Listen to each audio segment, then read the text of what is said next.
Hi friends, welcome to Growing as Grown-Ups, where we believe each of us has the opportunity to keep growing in ways that can fundamentally improve our life effectiveness, our leadership influence, and our well-being. Through interviews, stories, and practical principles, we explore how you can accelerate your growth and unlock your potential to make the difference you want to make. And now, your hosts from the Leaders Lyceum, Dr. Sarah Musgrove and Dr. Keith Eigel.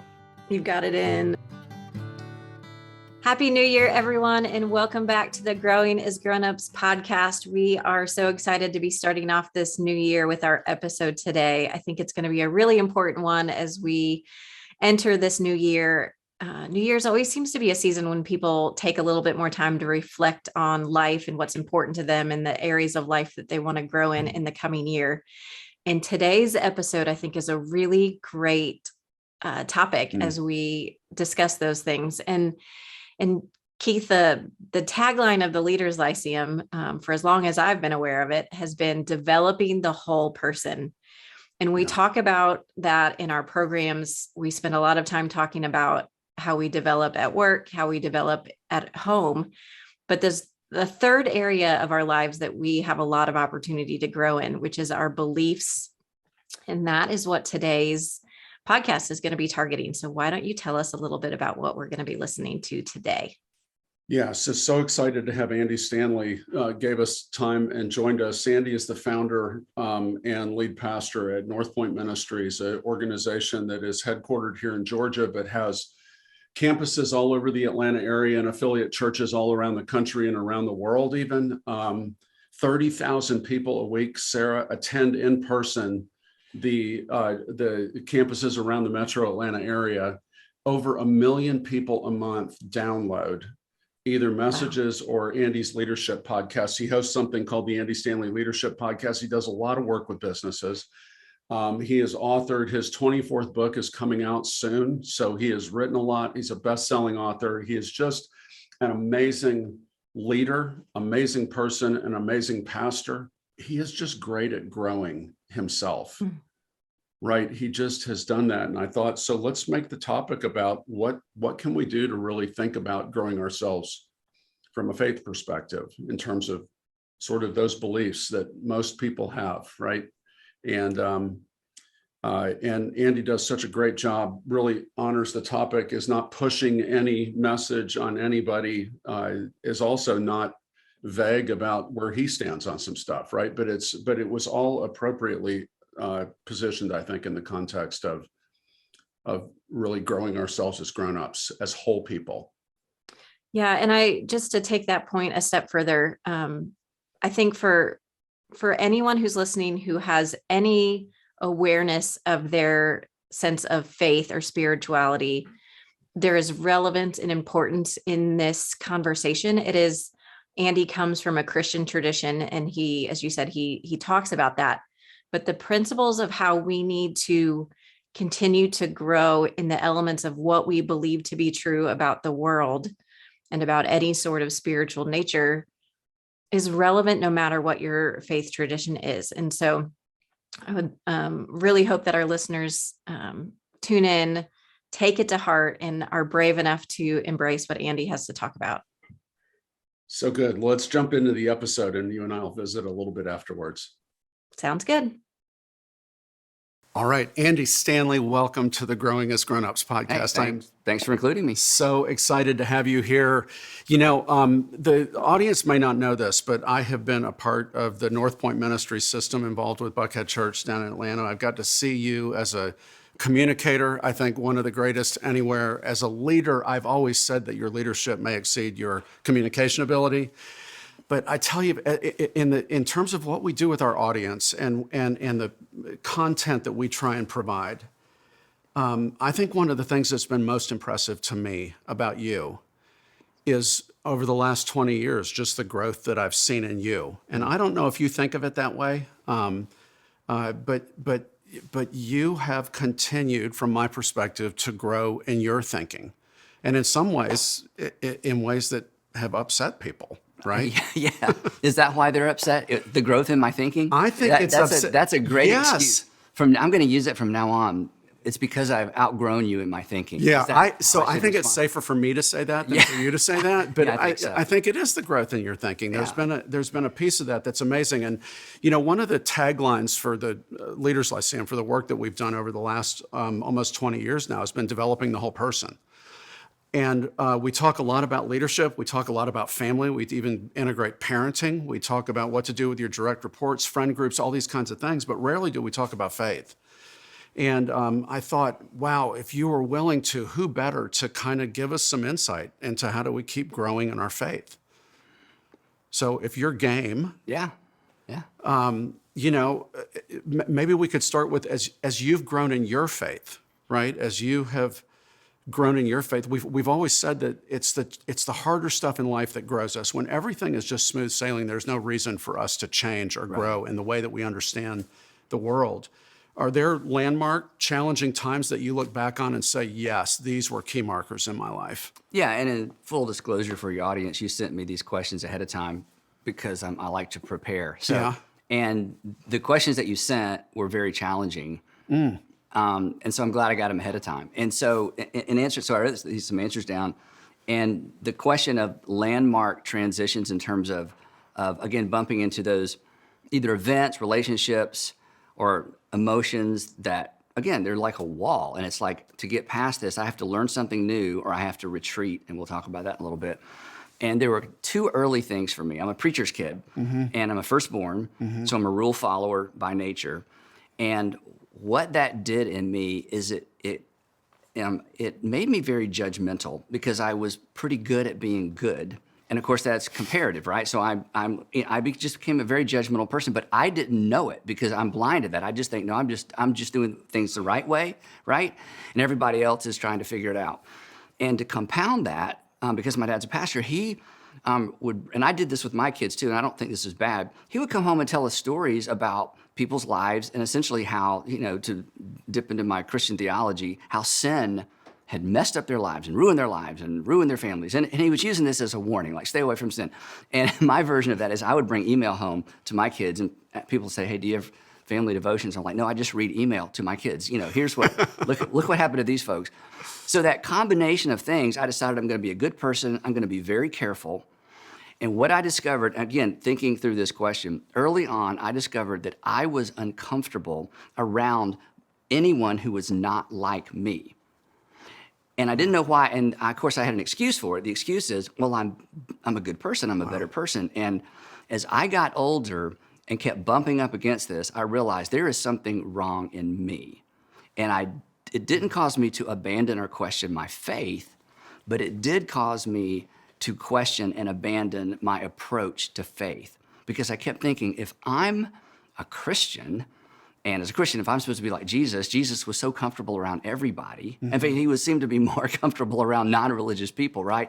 Why am I so kind of wigged out and bothered by people who aren't like me? And I realized this is my problem. And I think this is, again, your question, the way you phrased it was very compelling. It was a landmark for me to realize I have some growing to do and some changing to do. And I don't need to dismantle or deconstruct my faith, but I do need to ask the question, why am I so uncomfortable around people who aren't like me? And I knew my standard narrative, like we all have.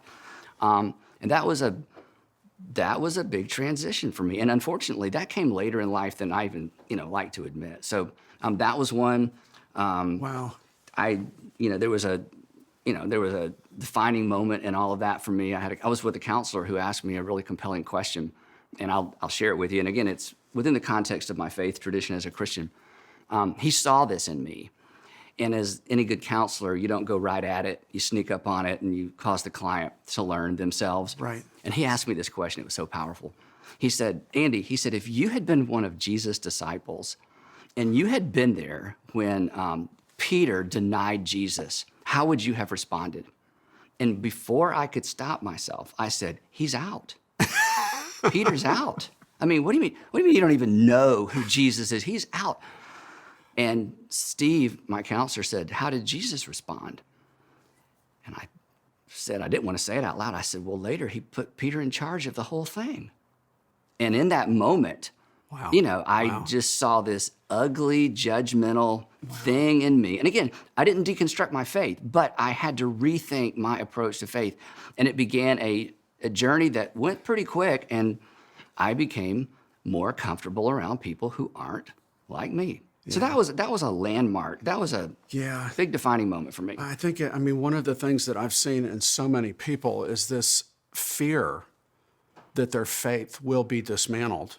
Yep. If they confront what's going on in their mind, if they bump up against the way they've always kind of understood it. And I've heard you talk about maybe the reason your faith isn't working for you in adulthood is because you're still hanging on to a childlike or the faith of your childhood, right? There's a lot of stuff in that. But when you think about this dismantling piece, I think so many people stick it in a drawer, right? They keep it separate from everything that's going on at work. They're willing to lean into their growth journey in other places, but it's like they keep their faith in this little box. And one of the things that I think was so cool about this episode of the podcast is it possible to kind of give people permission maybe to open the drawer? And are there better and worse ways to even open the drawer? Yeah, in terms of faith specifically? In terms of faith specifically. Yeah, and what happens if we don't open the drawer? I love that word picture, and that was in one of your questions as well, Keith. That was so great. Is as long as our faith is, as long as we've compartmentalized. Well, compartmentalization is terrible for anything, right? I mean, if we're compartmentalizing, we're not connected relationally, emotionally, the way. But with faith, what happens is if you compartmentalize your faith, if it's just on Sunday and then I leave it there, our faith, like anything else, becomes a reference point as opposed to the context for all of our life. And faith, as a Christian, is not supposed to be a reference point. Oh, I went to church, I was baptized, I prayed a prayer, I checked the box. That's a reference point. But now I'm going to live my real life. Well, imagine trying to make your marriage a reference point. I got married, I have a wife, she's at home, or he's at home. That'd go over great. Exactly. You're not going to be married long. Imagine if you made parenting a reference point. Oh, we have kids, I know their names, I know their birthdays, I know where their rooms are. It's just, it's a reference point. Well, you're going to be a terrible parent. So the same is with faith. If faith is compartmentalized, if it's in a drawer, if it's left behind, I think to the point of part of our conversation, if faith is in conflict with the real world, well, clearly there's something wrong with faith. That's the kind of faith you put in a drawer because it doesn't work at work, it doesn't work at home, it doesn't work in relationships, it doesn't work when I'm under pressure. I have to go to other things. So for the person that's afraid to pull it out and hold it up against the real world, we need to do that. Well, because why pretend? And we can go into why I think people do that, but faith isn't designed. The reference point faith is no good when things are really tough, and you really need something that's an anchor as opposed to, oh yeah, check the box. Yeah. So we got off the original question about landmark events and how do we kind of integrate those into our lives. I know you've talked about pivotal circumstances a number of times playing a key role in people's journey. You've looked back, you've recognized that there's kind of key landmark times in your life that have changed you. What have you seen? Like, are there better and worse ways to lean into sort of pivotal circumstances, landmark events, as we are trying to grow ourselves as whole people, grow ourselves in our faith?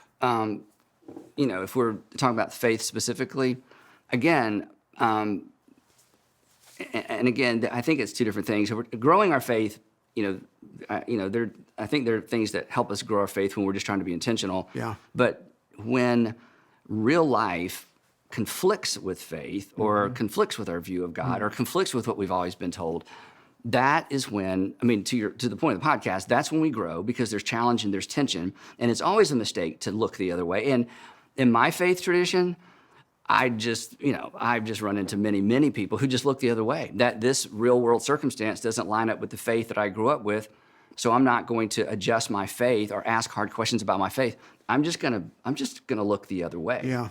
And of course, then faith becomes a reference point because if it doesn't work in the real world, if it doesn't work within every capacity of my real life, then I'm at some point I'm pretending, right? I'm having to fake it. I'm I'm just looking the other way. Yeah, and faking it is what a lot of people do for a big old chunk of their lives. They're worried about what other people are going to think. They're worried about. You've caught me off guard a little bit, and I love this with this having faith only being a reference point, and how ridiculous that would be in any other part of our life, right? So I mean, we all of us have lenses that we see the world through. It is our frame of reference. It's the way that we understand ourselves. It's the way that we understand our relationships that we have. It's the way that we make sense about what to do and how to interact with the world. And when we take some component of our life, any component of our life, and isolate it, compartmentalize it, make it a thing that we're not going to deal with in these circumstances, I think we're missing out on, because we bring the whole of who we are. And if we're taking a component of who we are and not making it whole, there's no integrity in that, really. No. There can't be integrity in that. And and so as I've thought about, I think this is a thing that people bump up against. It is an opportunity for growth. When the real world intersects with how I understand my faith, it's an opportunity to grow. And I think one of the things that as I wrote these questions, and it's going to be hard to stay on track with the questions in order, but I want to open the door for people, right? Give them permission to just say, this is something that I ought to look into, that I ought to deal with, that I should not be scared of, because eventually the big thing is going to come. It's going to be the death of somebody. It's going to be the loss of a child. It's going to be something big. Right. That all of a sudden this thing that you've kept in place for a really long period of time has to come out. There's a quote that I attached to a later question, but I'm just going to go to it now. I love this. Is from Karen Armstrong. I think I read all of her books. I mean, I just was kind of on a tear for a while, and your audience may or may not know her background, but anyway, she wrote this. She said, and I think this goes to the tension point as to why we compartmentalize faith specifically. She said, we often learn about God about the same time we're learning about Santa Claus as children. But our ideas of Santa Claus change and mature and become more nuanced, whereas our ideas of God can remain at a rather infantile level. And childhood God and childhood faith doesn't work in an adult world. But again, for those of us, or in any faith tradition, where you're presented with, here's what God is like, here's what God has said, here are the stories associated with your faith and tradition. If that's as far as it goes, and it never grows and it never matures, and because I'm a professional Christian, I have strong opinions on why I think people who do what I do, religious leaders, keep people's faith from growing because of how they talk about faith and present faith. So when you're in a religious environment that keeps you kind of in an infantile state in terms of faith and what God is like and religious literature and all the rest, it almost makes it impossible for an adult to allow their faith to grow with them into adulthood. And if it doesn't grow with you, it can't withstand the rigors of an adult world. It can't withstand the rigors of marriage or marriage problems or financial problems. And so part of the problem is religious institutions are, and we can talk about why if it's that interesting, are not geared, I think, to help people's faith traditions grow with them. Yeah, I agree with that. And so consequently, the average person, we're busy. We're going to school. We're going to work. I don't have time to become a religious professional or to read a dozen books. And so if the place I'm going to help me develop a faith tradition that can survive and grow with me, if it's not doing that, then I'm kind of left to my own. And most people don't have time or the resources or even the know-how to do it. So what happens? I take my childhood faith with me into adulthood and I put it in a drawer, or I leave it at home, or I leave it at church because I got to go to work and I got to raise kids and I've got to make adult decisions. And if I need it, I know it's there. Yeah. So anyway. So it's interesting, the way we grow as grown-ups, the way we grow over the course of our lives, really starting in middle school, but there's the kind of Piagetian childhood stages of development, but those stages continue into adulthood, and you and I have talked about that at previous times, a long time ago. The growth journey is from narrower, simpler, more concrete, a little more me first, to more integrated, expansive, complex, if we keep growing. And it's the thing that I didn't really think of when I wrote these questions, but that's bringing to mind for me right now, is that we get more complex and more integrated if we keep growing in all these other areas of our lives. Exactly. I mean, and if our faith doesn't or can't, or we haven't been taught how to do that, it can't. It just stops. Yeah, it's like there's. But we want to be people of faith, so we carry our childhood. We let go of Santa, but we hang on to God. Yeah. And there's a different fear around God somehow. well, I think fear is a big part of why pastors and church leaders unfortunately leave people in a bit of an infantile state. And I think this is if you don't want to talk about this, I want to stick with your topic. No, this is good. So, and you should you jump in on this because we've all had our own experience of this. So, I can only speak from a Christian tradition. So the Christian tradition is there's a template. Here's some things we're supposed to believe about God, the Bible, Jesus. As children, here are these facts. Yep. And because they're foundational or fundamental, we dare not move too far away from them lest people think we're moving away from faith. Yeah. Well, they become so traditional and so rooted when pastors and preachers begin to preach and teach, they dare not drift too far from the template that we were given as children, the language we were given as children, the images we were given as children.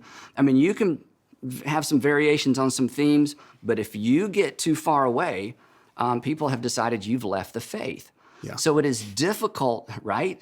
I mean, so it's difficult for people in my position sometimes to say, no, I've not left the faith. Yeah. But we have to move away from an infantile approach to anything as it relates to faith, or we have to leave our faith behind. So there is a tension around absolutes and, to your point, growth. And as we grow, there aren't as many answers. There's less dogmatism. There's less. I mean, there has to be more openness to more things, or you just can't grow. Once you stop being open to new ideas, you've stopped growing. The other quote I put in our notes, this is from Sam Harris. This may be my favorite Sam Harris quote. We must pay attention to the frontiers of our ignorance. Oh, I love that. Pay attention. It was in a podcast. I don't know if it's in one of his books. Pay attention to the frontiers of our ignorance, which means we have to be outward facing. Yep.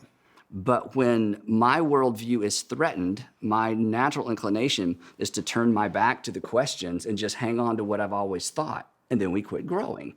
Well, when you think about fundamentals of faith and absolutes that we think don't change, and the tension of I'm going to pay attention to the frontiers of my ignorance, there is a tension there. And I think sometimes we've not equipped people. We equip people to move into that tension in almost any other realm of life. But when it comes to religion or faith, it seems as if you can't do that. Well, I'm convinced you can. And part of it is because I feel like personally I have. And, I try to integrate that into my communication. And that's my journey as well. I decided, I lost a grandfather in 2000 or 1999, maybe. Like you're lucky to get a grandfather like this if you get one. And it really set me into this place where I was thinking about who do I really want to be, because he had such a huge influence in my life, right?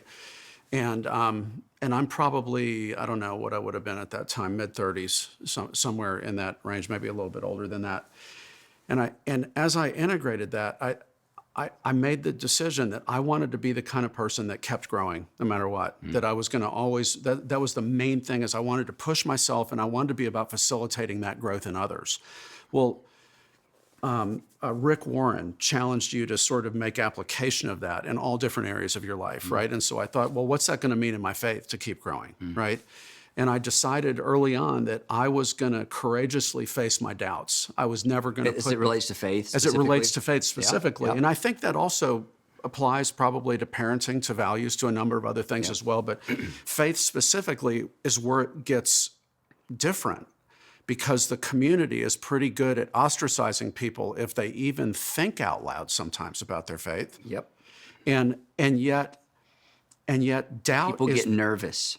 Yeah, they get nervous. They do. They get nervous for you. Yeah. Right. And then you get nervous. And then you're thinking, okay, this is not a safe space. All of my fear that I had about even kind of trying to process this and think through this is all going to come true now. I'm no longer going to be a part of this community. My whole Right. life is going to have to change. Yep. My wife may not be okay Right. with this, right? All of these kind of things.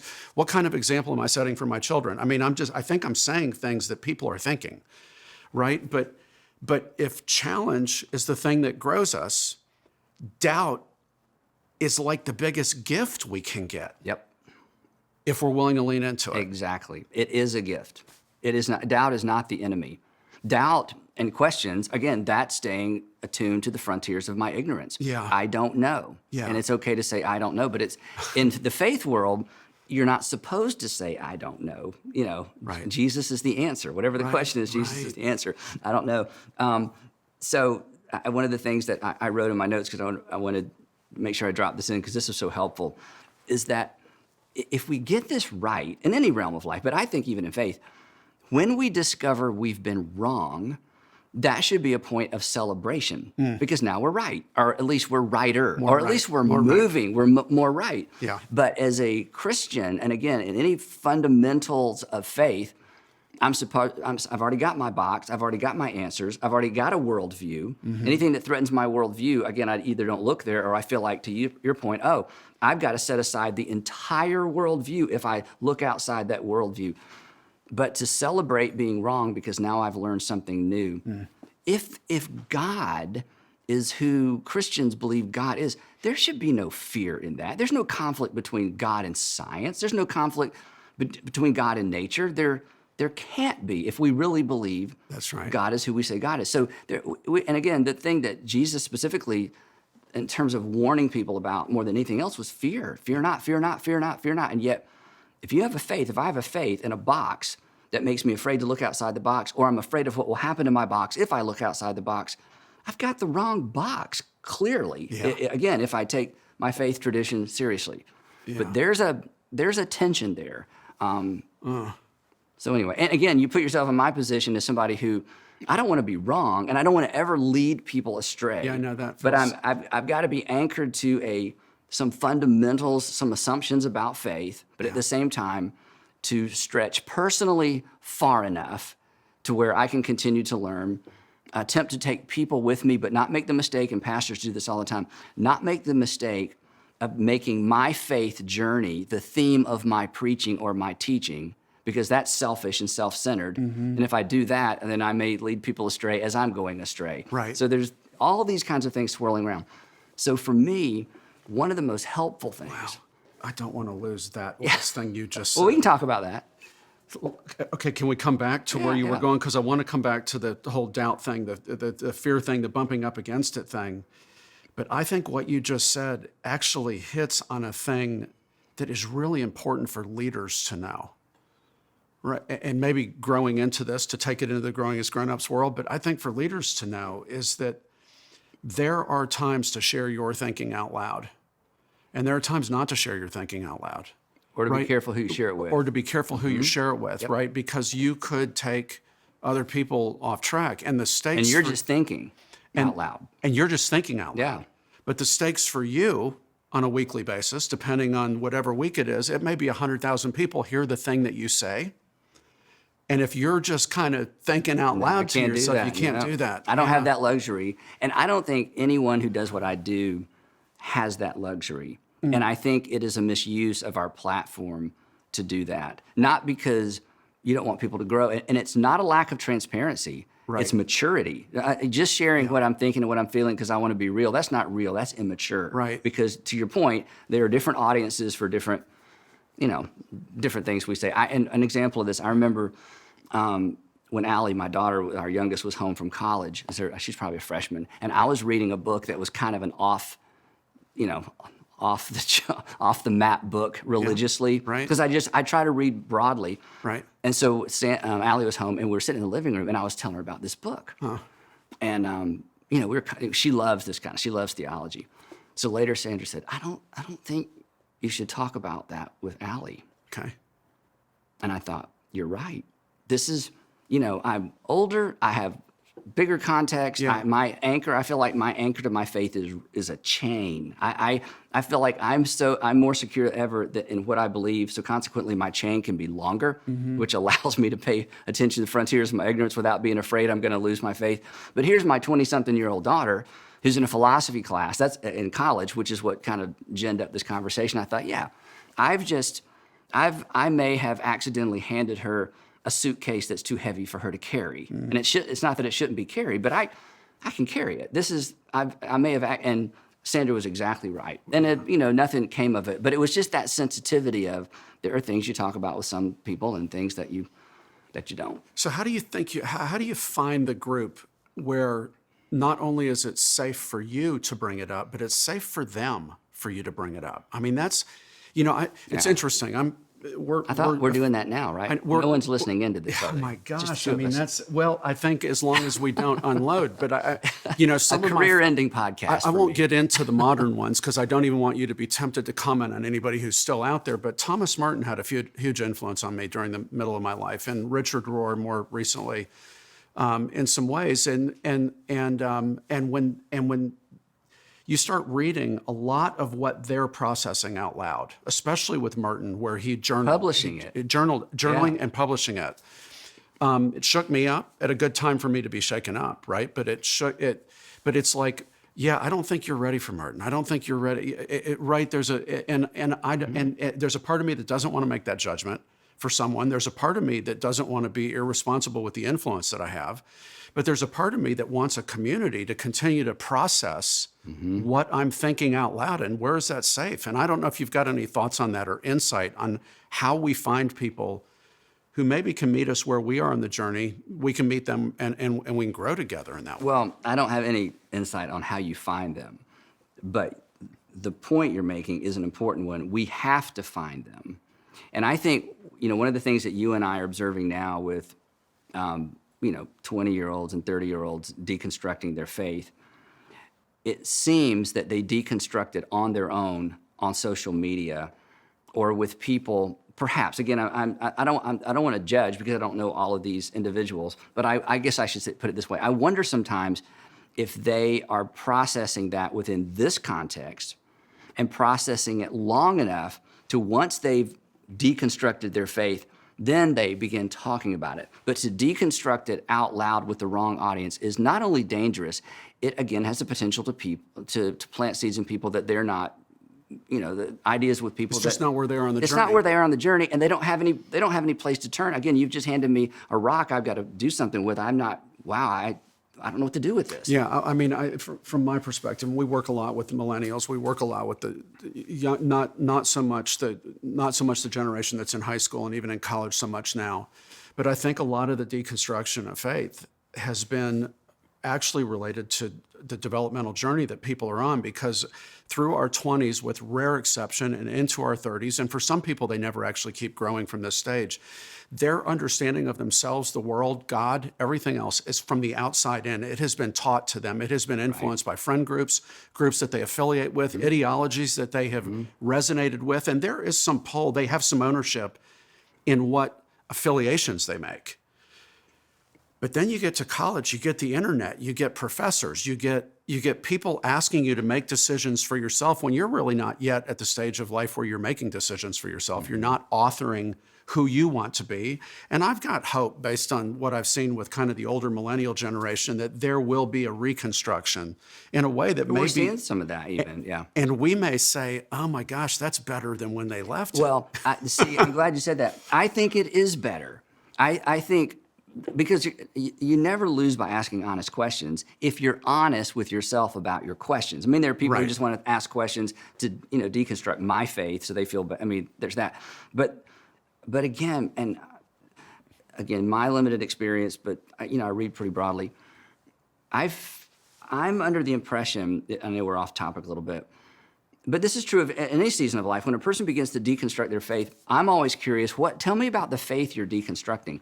And in 100% of the conversations I've had in this space, the Christian faith specifically, and these are older people as well, they are either consciously deconstructing or circumstances deconstructed for them. Something so traumatic happened that their faith just couldn't hold up under the weight of that. In both cases, what I've discovered is the version of faith that they're deconstructing, or the version of faith that collapsed under the weight of real life, was not the faith presented to us in the Gospels by Jesus. Right. Because there are multiple versions of the Christian faith. And so in the false versions or the immature versions or the partial versions, they don't hold up and they should be deconstructed. Or going back to the beginning of our conversation, if there was a way to mature faith as we went, we would end up with a mature faith that doesn't require deconstruction. But if I take the template from elementary school and middle school, and that's all I've got, and then it just doesn't work, it doesn't hold up. So I have two choices. I can just look the other way when things conflict with it, or I can examine it and say, okay, something's got to change. And so anyway, but again, that's just based on. This is so aligned with everything we teach. So I love this conversation. I love that we're being this overt about what I know a lot of our listeners are actually dealing with. Or right? their kids or grandkids, yeah. Exactly. So I wrote a question. You've spent your entire adult life, arguably all your life, focusing how to bring others along on their journeys. Are there a set of principles for growing well that people can put into practice that will accelerate their growth as grown-ups? I'll just tell you what I wrote, because I love that question. And again, this is just my list. We have to read, I think, read broadly or listen broadly, so we get outside our bubble. Love that. And the earlier people do that, I think, the better to some extent. And then I think it's so important to listen to people's stories. Because shared experiences, or not even shared experiences, different experiences that we share bring people together. And in those moments, I have I thought you did that because, but well, now I know your story. Well, if I were you, I would do the same thing. If I were raised the way you were, I would believe the same thing. And the moments bring people together. And when that happens, our bubbles collapse, and then we have a bigger bubble, and our worldviews get taken apart, and then we have a different worldview. And if our worldview can't encapsulate or include the realities of the world and the realities of people's experience, then our worldview is wrong. It has to be able to contain that. And one of the best ways, and it's so uncomfortable, is to listen to people's stories and to pursue the stories of people who aren't like us or who weren't raised like us. And that's certainly not a new insight. But going back to my early years as a Christian, I so insulated myself. That relates to your opening story. I insulated myself because it wasn't comfortable. And I think there was a fear of, if I listen, I'm going to let my guard down and I'm going to like these people. I'm going to feel sorry. There was a fear of what's going to happen to my faith. Well, my faith was so immature. The third thing I wrote down, and this is straight out of the book of James, is, just be quick to listen and slow to speak, right? Just be quick to listen, be curious, be a student, not a critic. We're all critics quickly. That's something I teach all the time with leaders. Look, when you're younger people on your staff or new people come in with ideas, wow, say wow, don't say how. Be a student, not a critic. And then the last thing is a prayer I pray multiple times a day. And I don't say that because this is my profession. This is just, my default. It's what I wake up thinking about, honestly, and go to bed at night thinking about. I just pray constantly, Lord, help me to see as you see. Wow. And help me to see people the way you see them. Help me to, I just acknowledge I don't see clearly. I acknowledge I don't see people clearly. I acknowledge there's so much about the world I don't see clearly. Help me to see, and specifically help me to see people the way that you see them. And back in that, those early years when I was learning so much about myself, that was so disgusting and embarrassing. I mean, I was already in ministry, and I should have known better. There was a situation, a group of people I just was so angry with. And I asked my counselor, I said, how do I know if I'm getting any better? And he said, this was so helpful to me. He said, when you can feel toward them what you think your Heavenly Father feels toward them, you're getting better. And then he said, how do you think God feels about those people? Do you think God's mad at them? I'm like, no, but I am. And he says, well, there's the disconnect. So so I just began to pray. Yeah. I said, God, I want to see them the way you see them, and I want to feel toward them the way you feel them. Yeah. And again, what does this do? This doesn't deconstruct my faith. Yeah. This makes my world bigger, because I don't want to be an angry person, and it doesn't matter who's wrong or right. Yes. He was right. God's not angry with them. You know what God's angry with? God's angry about the break in the relationship. And when I can be angrier or more concerned about the break in the relationship than the people the relationship's broken with, then I'm making progress, whether we ever see the world the same way or not. So anyway. I mean, I could go we don't have time, but I could go for a long time on that. Just the points of application are so far beyond. I mean, when you look at the political division, the racial division, the social unrest, the socioeconomic division. Yeah, what wouldn't that solve, right? Right. And yet it's interesting that we're not, it's like, oh gosh, they're Muslim, or oh gosh, there's something else, or they believe something else, and what are we afraid of? And I guess we're afraid that maybe the faith that we've constructed won't hold up. Yeah, we're afraid we're wrong, and we're afraid of being wrong, and we should never be afraid of being wrong. We should be afraid of staying wrong. Yeah. I don't know who said this. I wish it was original with me, love that. and maybe you can tell me where this came from. The question someone asked, and I don't even remember the context, was, do you know what it feels like to be wrong? It feels like being right. Because when you're wrong, you think you're what? Wrong. You think you're right. When you're wrong, Oh yeah, no, I know. but I think I'm right. So what does it feel like to be wrong? Feels like being right. So, I mean, I know it's amazing, isn't it? It's a bit circular. I wish I'd come up with that. I don't know somebody out there probably knows where that originated. But the point is, we're afraid of being proven wrong, and people of faith, and this should be embarrassing to us. We're afraid that if we're wrong about this, then what if we're wrong about everything? But if there is a God, the way that Jesus presents himself as a representation of God, we just don't need to fear that. We should fear staying wrong. Because, I mean, you're the expert on this, not me. But in any area where I cling to something that's not true, someone will eventually get hurt. Yeah. There is always a relational hurt around the corner when I cling to something that's not true about really almost any realm of life. Yeah. So again, staying focused on the frontiers of my ignorance with an anchor to a faith. I don't know. I know you read the question, what's the most exciting, scary, motivating, et cetera thing about continuing to grow yourself? Is it scary still at any point for you to think, man, what if I bump up against that? What if I lean into that a little bit? Or is it now this mindset that I want to stay on the frontier of my ignorance? I am more comfortable with that than ever. And a lot of this has to do with the anchor for my faith. And you're a part of our church, so you hear me talk about this stuff all the time. The anchor for my faith, I mean, people try to anchor our faith to a lot of different things. But the Gospels, to me, and following Jesus through the Gospels, is so consistent and it's so clear, and they're so historically reliable. And the event of the resurrection is why we have the Bible. And the event of the resurrection, if it is true, then it is the anchor, it's the epicenter. And for me, the more I have allowed my faith to be centered there, for me at least, the clearer everything gets. Not the smarter I become, and not the more insight I have, the clearer and the less fear I have about what I don't know and what I might discover. And I don't know that I can even explain frees that. you up then. Yes, it's again if the anchor is secure, you can have a longer rope. Wow. Your chain can get longer. Gosh. It can you can extend and extend and extend without feeling like you're going to go off the edge, of the world.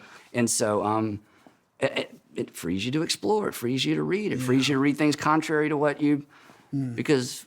Again, if my faith can't hold up against new information, well, there's something wrong with my faith. There's something wrong, yeah. But with so many faith systems, there's fear.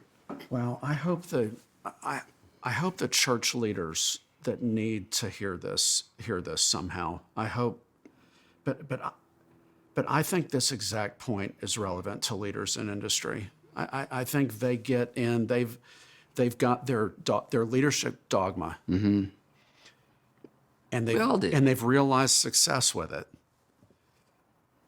And then it's like, but man, if I mess with that, the whole thing could come unraveled.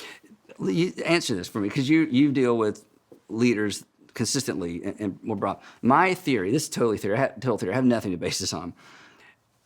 To your point, when people feel like, oh, this is how I've always done it, this is what works, these are principles, they're fundamental, and if I don't do it this way, I'm not sure.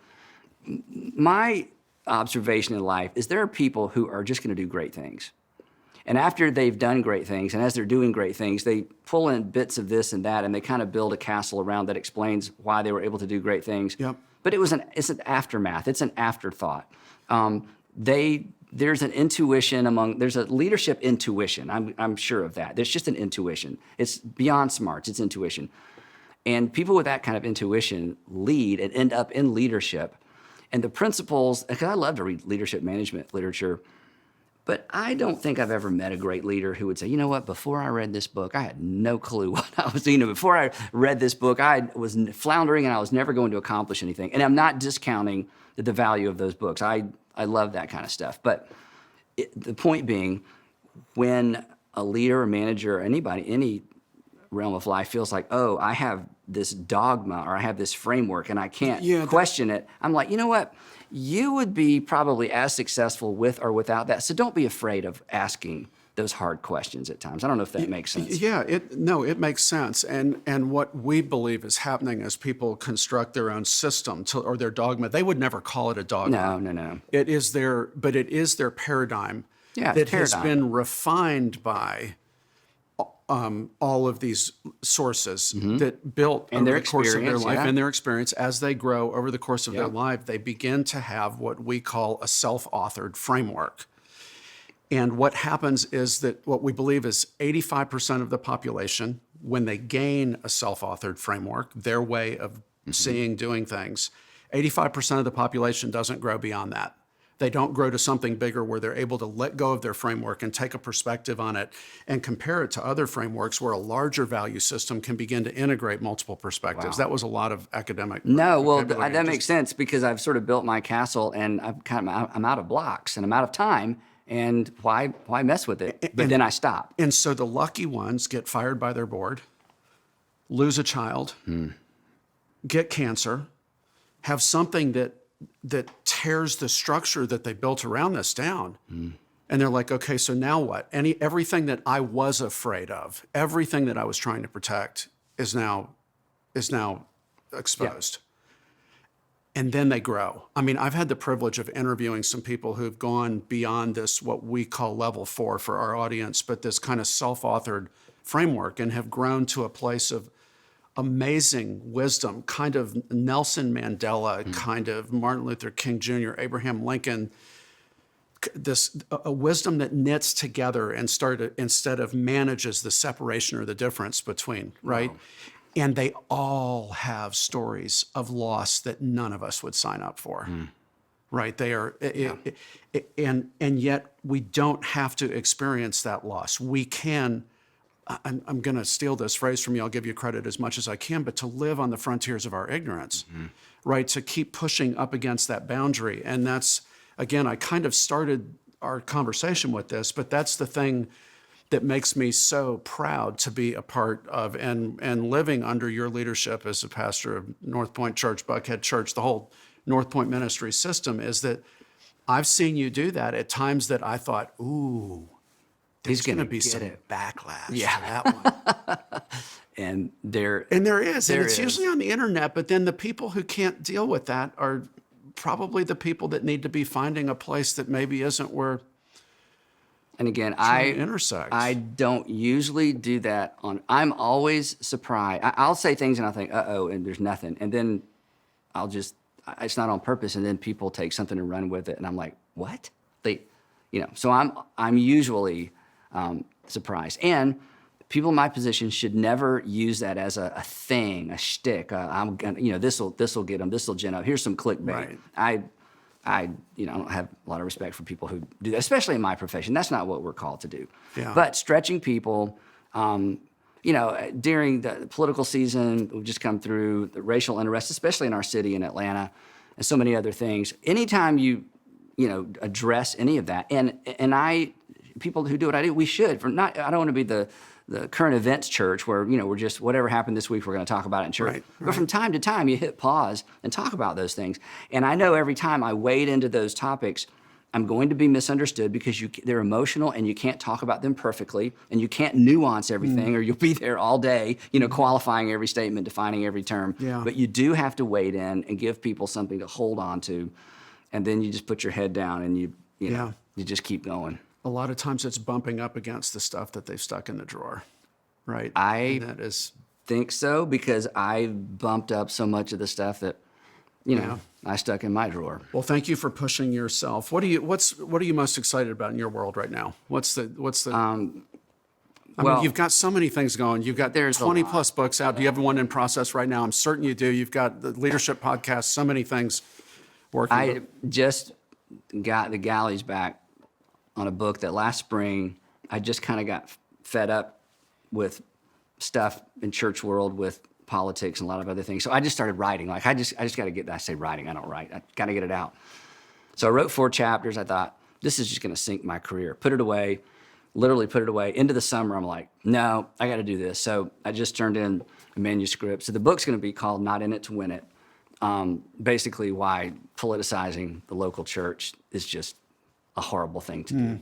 Wow. So the problem is, I'm not going to ask anyone to endorse this book because nobody's going to want to endorse it because they're not going to, even if they agree, it's like, I don't know if I can put, because it's so scary to try to stand in the middle, right? Yeah. Because you're take a stand, you're compromising. I'm like, no, I learned this from Dr. King, reading the letter from a Birmingham jail. I think it was that book where he said, in his situation, I'm not comparing myself to Dr. King. I learned from Dr. King, there was a group that said, go back to Boston. You're not even from the South. You have no business down here in our business. There was a group of black leaders that we're going to march at night and it's going to be violence to violence. And there's a group that's like, give us more time, give us more time, give us more time. And he adopted none of that. And he stood in the middle. And then he says, if you stand in the middle, you're going to be shot at from all sides. And yet, again, as a Christian, I read the Gospels, and everybody tried to get Jesus to take their side. Everybody. And he didn't come to take sides. Tony Evans, Jesus didn't come to take sides. He came to take over. He said, I'm establishing a different kind of kingdom, an upside-down kingdom, and it doesn't fit with any of those narratives. And, everybody he intersected with became a footnote in his story. I cannot wait for that to come out. How do people get connected with the resources associated with all the work that you've done? And I mean, again, the list is long. The podcast is out there. I should know this. I should have known this in advance. But I know how I find you. I don't know how others should. Well, there's the Andy Stanley Leadership Podcast. That's, wherever podcasts are found. Really, you can just Google up Andy Stanley and it all starts coming up. So that's really good. I have a YouTube channel with all of our messages, our church stuff on there. And then there's books, and I've had lots of great opportunities and just try to be a good steward of opportunities. So yeah. Well, listen, thank you for taking the opportunity to spend time with us. What a gift of your time for this audience, and just for a conversation that I got to hear you say some things I haven't heard you articulate before. So I loved it. I hope they're true. Yeah, really.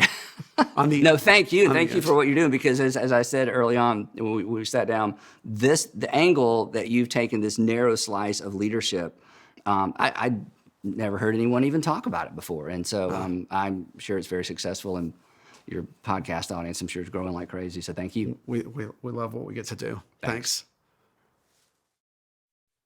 Keith, I love that conversation with Andy so much. He had so much great wisdom to share, so many things that have challenged me in my thinking and that I want to go back and listen to.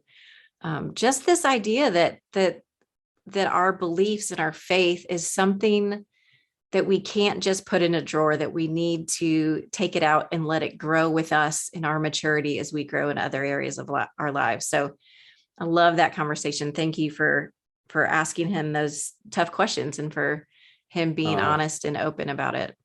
Yeah, he made it easy. So Andy, if you're listening to our outro, thank you. It was really a special treat to have him with us. Yeah. To jump off of your point just a little bit, Sarah, this idea of not putting it in a drawer, one of the things that really jumped out at me is his statement that if anything in our life that we compartmentalize, that we do put in a drawer, that we keep it separate from other things, only becomes a reference point to us. And in the things that we interact with all the time, that they aren't reference points, right? That we've got to keep growing it, and that we shouldn't ever be afraid of being wrong. Yeah. Right. I mean, everybody just heard the conversation, so they can contextualize that. But, from a vertical development standpoint, the series that we just came out of, right, there are times in our life where we bump up against things that are challenging us, not only, relationally or circumstantially, but challenging what we hold to be true. Yeah. And if this episode created one of those moments for you, how cool is that? It just is bumping up against a great opportunity for growth.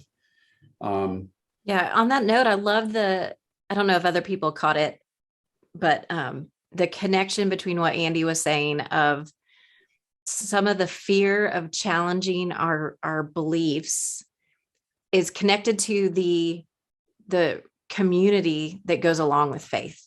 Right. And both Bob Keegan and Nancy Pop talked about how the challenge of growth is being willing to kind of let go of these holding environments that have defined who we are, that we have associated our identity with. And yet, if we continue to just hold on to an immature version of our faith that makes us feel accepted in our faith communities, we are at risk of not growing, not holding on to kind of the deeper truths, and not developing a mature faith that can handle the complexity and the challenges of adult life, as he talked about. And so just having that to think about is separating the beliefs from the community that goes along with those beliefs so often. Yeah, I mean, that's so good. I love the idea of the holding environment. And as Nancy said in her either first or second episode, I think it was the first episode actually, where she used the Cheerios metaphor. Yeah. You don't necessarily need to quit becoming a Cheerio when you begin to author more of what this is going to mean to you, which is what we do in all other areas of our lives, right? I mean, I think the thing that jumped out, Andy quoted a guy named Sam Harris in this, but this idea of paying attention to the frontiers of our ignorance. And, there's a lot about our work worlds. There's a lot about the communities that we live in that does not allow us to openly explore the challenges that we have around our belief system, as much as it does around challenges that we may be facing at work or with our children or in our marriage or all these other things, right? This is one of those things that I think it is more common to either keep it segmented, compartmentalized, or literally put in a drawer, right? I'm just not going to open that drawer. I'm only going to open that drawer and just use it for a little piece of something that I need. And then I move on. But this idea of paying attention to the frontiers of our ignorance, and that we should never be afraid of being wrong. We should be afraid of staying wrong. Right. Right there. I love it. Yeah. I got a feeling that will be quoted in the social media pieces somewhere. Don't you, Bet? Yeah. One other thing that to kind of take that a step further, a question that we get a lot when we're teaching our formula for growth, which starts with challenge and contradiction. People go, what do you mean by contradiction? And I think when Andy was talking about how doubt is a gift, right? Doubt is not something to be afraid of. It's a gift for us to push into what we don't currently understand, to develop a more sophisticated understanding of the teachings of the faith. That to me is a contradiction. When something in my life that I'm experiencing doesn't make sense in light of what I believe to be true, it's not that one or the other is right or wrong. There's a contradiction that says, do I need to lean in and expand that understanding so that the truth does make sense in these contexts? That it's a contradiction to the way I currently believe. It's not a challenge to the truth of faith in general. Does that make sense? Yeah, totally makes sense. Yeah. Again, it is just, I don't know if I said this well a minute ago, but it is just fuel for growth. Mm-hmm. Right? It is just flat out fuel for growth. Anytime we can bump up against something that our current lens cannot make sense of, right? We talk about this with the growth gap tool. We talk about this with the leader levels thing. The whole vertical development series is like bumping up against these things where we don't just choose one environment over the other, or worse, segment our environments and not become whole people. It's more the idea that we need to reconcile the tension. And Andy said this in multiple ways during this interview. But what are we afraid of, right? We can't be afraid of allowing that reconciliation if our faith is what we say it might be, or we say it is. We say it is what it is. Are we saying our faith can't handle the world, can't handle, right? And his whole statement about, from his perspective, there is no contradiction between God and science, between God and earth. Yeah. I just thought the whole thing was really powerful, and I hope challenging for people, right? To be thinking about, what do they hold to be true about this, and how does it reconcile that? Yeah. All again, frontiers of our ignorance just was thematic to me through that thing. That's the thing I've quoted the most since I gave the interview. It's like, what was the interview like? It's, man, this one phrase just keeps popping out at me, right? And that was it. There was another little, did I cut you off? I'm sorry. No, I was just saying that's a really profound thought to sit with. Yeah, this was almost, I asked him a question about how do we find people that we can sort of explore this with, when the worry, fear, resistance of exploring it in a community where we may practice our faith. His answer was just so good to me, because it echoed a theme that we've heard through, at least half of these podcasts. He said, I don't know how you find those people to walk the journey with you, but you have to find them. Right. Right. Don't do this alone. Yeah, I think that is important. His advice around that, and just some of the other things, the ways we can grow, is really, really powerful. And Andy said so much. I don't feel like we need to just keep going. I just want people to sit with this and think about it, and really lean in that it's when we can become more whole that we find greater happiness, that we find greater peace, and then we can be more effective in leading in the ways that we want to. So thank you for having the braveness to have this conversation. One quick thing. Yeah. We've talked about the growth gap tool so often in terms of dealing with complaints or frustrations that we have in the world. One way to use the growth gap tool is to actually make it subject specific, right? You can start at the front end of that growth gap tool and say, my biggest frustration in relation to my faith is, my biggest frustration in terms of what I feel like I have to do with my faith, right? Is you can start with that, put that thing into the growth gap tool, identify the values that are behind why this even bugs you. Think about things you could do differently, the worry, fear, resistance, and you can get to the very challenging contradiction that you were just speaking of, what we want to be more about and how we may be holding ourselves in place, and then figuring out how to reconcile that tension. And you can do that in conversation with people. You could just take what we just said and just sort of journal about that, integrate it into your life in some way. But I do think if somebody wants a tool to think through this, they can go to the growinggrownups.com website and download the growth gap tool.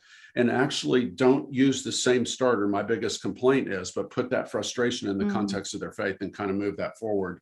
And then there are other resources out there that, even though we presented them so much in a work context, Yeah. I think they're tools that you can actually integrate into that part of the journey. So I don't know if I gave the right web address, right?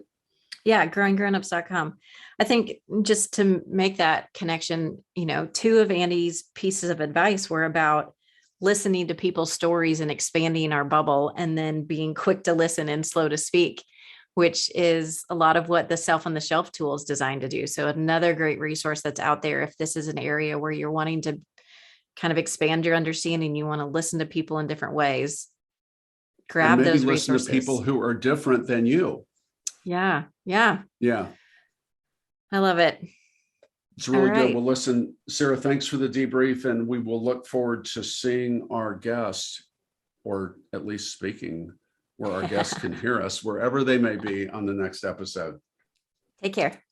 Thank you so much for joining us for another episode of Growing as Grown-Ups. Take a second and subscribe to the podcast so you don't miss any future episodes, and tell your friends. You'll find all of the goods related to this episode, including the transcript, videos, links, and other ways we can help you keep growing as a grown-up, on our website, growinggrownups.com. Growth isn't easy, but it's completely within your reach. Until next time, journey well, friends.